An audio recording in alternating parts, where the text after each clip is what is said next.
అరుణోదయ స్తుతి కార్యక్రమంలో అనుదినము మాతో కలిసి దేవుని స్తుతిస్తున్న మా ప్రియ సోదరి సోదరులకందరికీ మన ప్రభువును రక్షకుడు యేసుక్రీస్తు అమూల్యమైన నామమున అందరికీ ప్రేమతో వందనాలు. ఉదయకాల మన ధ్యానాంశము, దేవుని మాటలు మీ హృదయమందు ఉంచుకొనుడి.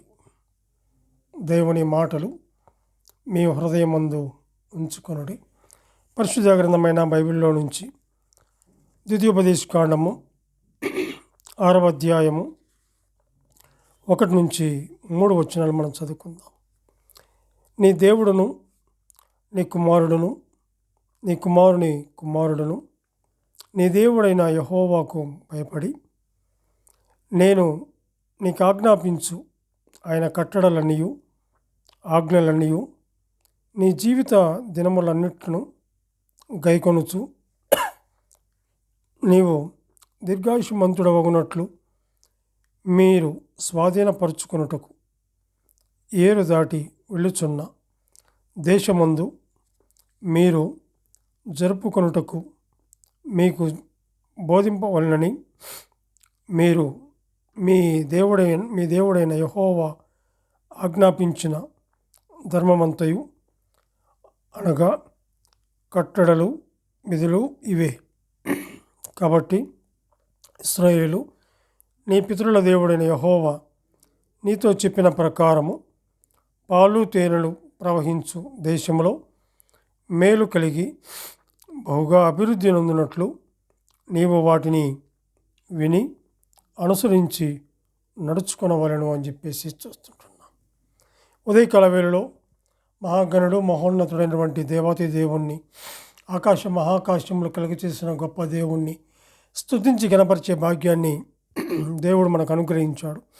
అందుని బట్టి మనం ఎంతగానో ఆయన సన్నిధిలో స్తుతించవలసిన వారముగా మనం ఉంటున్నాం. ఈ చదివినటువంటి లేఖన భాగంలో దేవుని మాటలు మీ హృదయమందు ఉంచుకొని వాటిని ఇతరులకు నేర్పించాలని 1. 2, నీవును నీ కుమారులను నీ దేవుడైన యెహోవాకు భయపడి, అంటే యెహోవా యందు భయభక్తులు కలిగినట జ్ఞానమునకు మూలము అని చెప్పేసి మనం చూస్తాం. ప్రసంగి గ్రంథము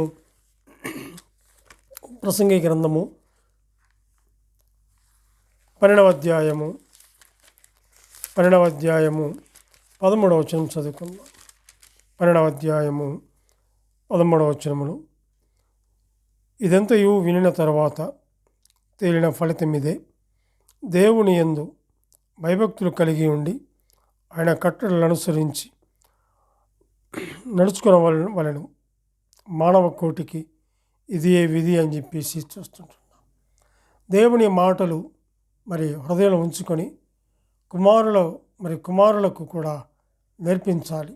ఎందుకంటే ఆయన కట్టడలు, ఆయన యొక్క విధులు యెహోవా యందు భయభక్తులు కలిగి అవి జ్ఞానం కలిగిన మాటలు కాబట్టి అవి నేర్పించవలసిన వారముగా మనం ఉంటున్నాం. అంతేకాదు కానీ కీర్తనలు 128వ కీర్తన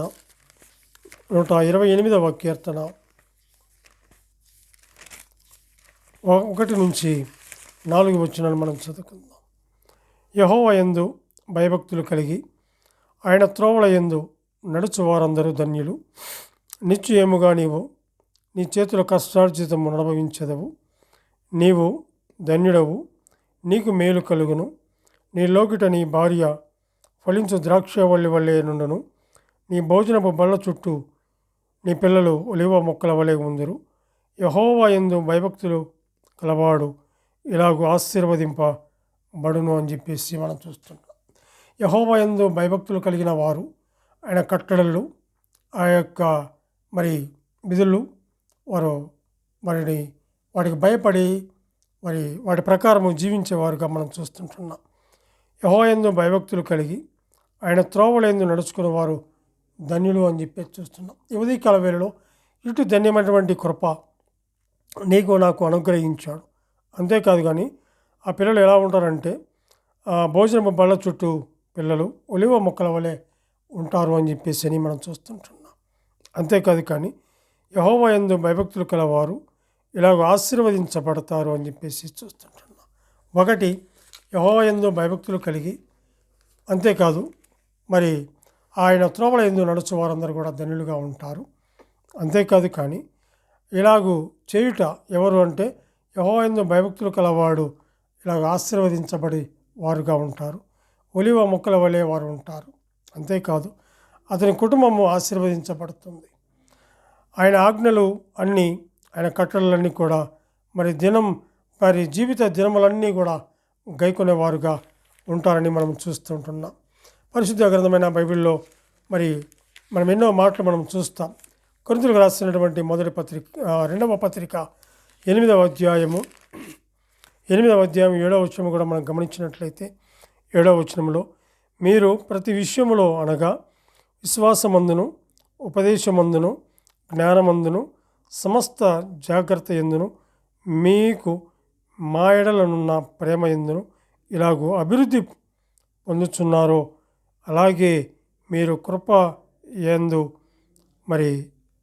యందు కూడా అభివృద్ధి పొందినట్లు చూసుకొనుడి అని చెప్పి చూస్తుంటున్నాం. ఇక్కడ గమనించినట్లయితే పాలు తేనెలు ప్రవహించు దేశంలో ఏముంది? మేలు కలిగి బహుగా అభివృద్ధి పొందినట్లు నీవు వాటిని వినాలి, విన్న వాటిని గైకొనాలి, కట్టడలను గైకొనాలి, భయభక్తులు కలిగి ఉండాలి. అంతేకాదు కానీ అవి నీ కుమారులకు కూడా చెప్పాలని మనం ఇక్కడ చూస్తుంటున్నాం. నేడు మనము కూడా ప్రతి విషయములో అభివృద్ధి చెందాలి. వాక్యములోను, ప్రార్థనలోను ఎప్పుడైతే మన హృదయంలో దేవుని మాటలు, ఆయన కట్టడలు, ఆయన ఆజ్ఞలు గైకొని జీవించవలసిన వారంగా మనం ఉంటున్నాం. ఎందుకంటే యెహోవా యందు భయభక్తులు కలిగి ఉన్నవారు ఆయన యందు ఆయన త్రోవలలో నడిచేవారందరూ కూడా ధనులుగా ఉంటారని మనం ఈ ఉదయకాల వేళలో చూస్తుంటున్నాం.